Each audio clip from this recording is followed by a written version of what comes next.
പ്രതിസന്ധി ഇപ്പോഴും തുടരുകയാണ്. ഹൂതികളുടെ ആക്രമണത്തെ തുടർന്ന് ചരക്ക് കപ്പലുകൾ വഴിതിരിച്ചു വിടുന്നതായി നേരത്തെ തന്നെ റിപ്പോർട്ടുകൾ വന്നിരുന്നു. ചെങ്കടൽ വഴിയുള്ള ചരക്ക് നീക്കം വെല്ലുവിളിയായതോടെ ഹൂതി വിമതരുടെ ആക്രമണം ഒഴിവാക്കാൻ ജീവനക്കാരുടെ മതം വെളിപ്പെടുത്തിക്കൊണ്ടുള്ള സന്ദേശങ്ങൾ കപ്പലുകൾ അയക്കുന്നതായാണ് ഇപ്പോഴത്തെ വിവരം.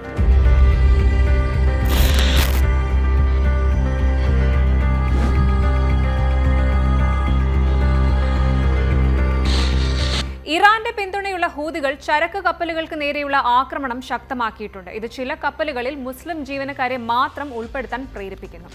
ഓൾ ക്രൂ മുസ്ലിം, ജീവനക്കാരെല്ലാം മുസ്ലിങ്ങൾ ആണെന്ന സന്ദേശമാണ് കപ്പലുകൾ ആക്രമണത്തിൽ നിന്നും രക്ഷ നേടാനായി നൽകുന്നത്. ഈ ആഴ്ച മാത്രം ഇസ്രായേലിലേക്ക് പോയ 2 ചരക്ക് കപ്പലുകളാണ് ഹൂതികൾ ആക്രമിച്ച് മുക്കിയത്. ചെങ്കടൽ വഴിയുള്ള ചരക്ക് നീക്കത്തെ ഹൂതികളുടെ ആക്രമണം സാരമായി തന്നെ ബാധിച്ചിട്ടുമുണ്ട്.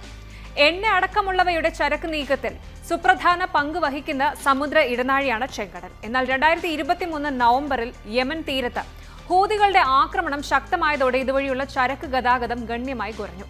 ഗാസ യുദ്ധത്തിൽ പലസ്തീനികൾക്കുള്ള ഐക്യദാർഢ്യത്തിന്റെ ഭാഗമായിട്ടാണ് ഇറാൻ പിന്തുണയുള്ള സംഘം ഇക്കാര്യം പറഞ്ഞത്. ഇസ്രായേലുമായി ബന്ധപ്പെട്ട് ചരക്ക് കൊണ്ടുപോകുന്ന കപ്പലുകളെ ലക്ഷ്യം വെച്ചുള്ള ആക്രമണമാണ് നടത്തുന്നതെന്നും ഇത്തരം കമ്പനികളെ നശിപ്പിക്കുമെന്നും ഹൂതികളുടെ നേതാവ് അബ്ദുൾ മാലിക് അൽ ഹൂതി ആവർത്തിച്ചു പറഞ്ഞു. ആക്രമണങ്ങളിൽ നിന്നും ഒഴിവാക്കാനുള്ള ശ്രമത്തിന്റെ ഭാഗമായി കപ്പലുകൾ അവയുടെ automatic identification system AIS tracking പ്രൊഫൈലുകളിലാണ് ദൃശ്യമായ സന്ദേശങ്ങൾ ഉപയോഗിച്ച് മാറ്റം വരുത്തിയിട്ടുള്ളത്. എല്ലാ ജീവനക്കാരും ചൈനക്കാരാണ്, എല്ലാ ജീവനക്കാരും മുസ്ലിങ്ങളാണ് തുടങ്ങിയ സന്ദേശങ്ങളാണ് ഇതിൽ കപ്പലുകൾ നൽകുന്നത്. ചില കപ്പലുകൾ ഇസ്രായേലുമായി കമ്പനിക്ക് ബന്ധമില്ലെന്ന് തന്നെ വ്യക്തമായി പറയുന്നുണ്ട്.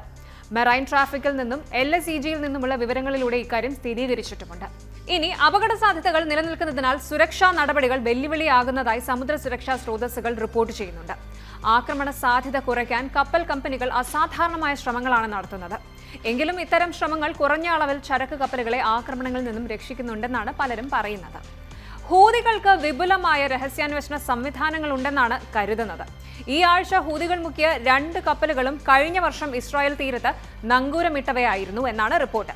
ഹൂതികളുടെ ഭീഷണി ശക്തമായി നിലനിൽക്കുന്നതിനാൽ തന്നെ ഇസ്രായേലുമായുള്ള ബന്ധം കപ്പൽ കമ്പനികൾ ശ്രദ്ധാപൂർവം പരിശോധിക്കണമെന്നാണ് വിദഗ്ധർ മുന്നറിയിപ്പ് നൽകുന്നത്. ഹൂതികൾ മറ്റ് കപ്പൽ കമ്പനികളെ ആക്രമിക്കില്ലെന്ന് നേരത്തെ ഉറപ്പ് നൽകിയെങ്കിലും പ്രധാന ശക്തികളുടെ കപ്പലുകളും ആക്രമണത്തിന് വിധേയമായിട്ടുണ്ട് എന്നതാണ് സത്യം. 2024 മാർച്ചിൽ ചൈനീസ് നിർമ്മിത ടാങ്കർ ഹുവാങ്പു ഒരു ബാലിസ്റ്റിക് മിസൈൽ ഉപയോഗിച്ച് തകർത്തതായി US സെൻട്രൽ കമാൻഡ് അറിയിച്ചിട്ടുണ്ട്. റഷ്യൻ കപ്പലുകളും സമാനമായ രീതിയിൽ ആക്രമിക്കപ്പെട്ടിട്ടുണ്ട്. ഇൻഷുറൻസ് ചെലവുകളുടെ സ്ഥിതി കൂടിയൊന്ന് പരിശോധിക്കാം. ഗാസയിലെ സംഘർഷത്തിൽ വെടിനിർത്തൽ പ്രഖ്യാപിച്ചിട്ടും ചെങ്കടലിലും ബാബൽ മന്ദാബ് കടലിടുക്കും ഇപ്പോഴും ഉയർന്ന അപകട സാധ്യതയുള്ള മേഖലകളായാണ് കണക്കാക്കപ്പെടുന്നതെന്ന് ഇൻഷുറൻസ് സ്ഥാപനമായ എയോൺ റിപ്പോർട്ട് ചെയ്യുന്നു. കപ്പൽ കമ്പനികൾ ജാഗ്രത പാലിക്കണമെന്നും സുരക്ഷാ പ്രോട്ടോകോളുകൾ പാലിക്കണമെന്നും എയോൺ നിർദ്ദേശിക്കുന്നുണ്ട്. സമീപകാലത്തുണ്ടായ വർദ്ധിച്ച ആക്രമണങ്ങളുടെ പശ്ചാത്തലത്തിൽ ചരക്ക് കപ്പൽ മേഖലയിലെ കാർഗോ ഇൻഷുറൻസ് പ്രീമിയങ്ങൾ ഇരട്ടിയായി. ചില ഇൻഷുറൻസ് കമ്പനികൾ അപകടം പിടിച്ച റൂട്ടുകളിലെ ഇൻഷുറൻസ് കവറേജ് താൽക്കാലികമായി നിർത്തിവെക്കുകയും ചെയ്തിട്ടുണ്ട്.